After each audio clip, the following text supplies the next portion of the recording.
Hey everyone, in this video, I'll show you how to find your Vercel token in just a few quick steps. I'll be showing this on the web dashboard.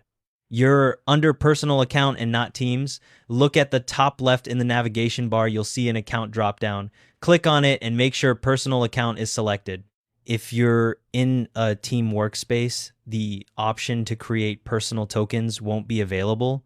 Next, you need to get to the account tokens page. In the upper right corner of your dashboard, click your profile picture.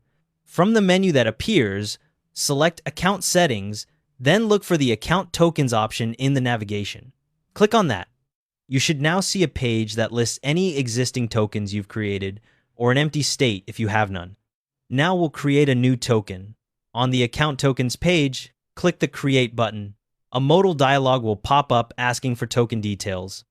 In this modal, enter a descriptive name for your token, something like CI pipeline or deployment script helps you remember what it's for. Below the name field, you'll see a dropdown where you can choose the scope of access. This lets you select which teams the token has access to, but for a personal token, the default scope is fine. Once you've entered a name and set your scope, click the Create Token button. The token value will now appear on screen. This is the only time you'll ever see this token in full, so copy it immediately. Click the copy button or select the text and copy it manually. Once you navigate away from this page, the token will not be shown again.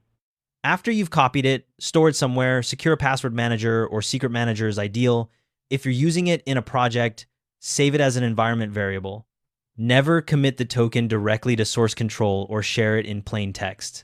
One important security practice: when you create the token, you can set an expiration date. The options range from 1 day to 1 year, and setting an expiration is highly recommended.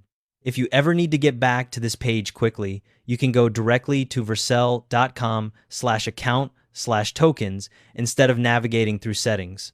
Your token is now created and stored securely.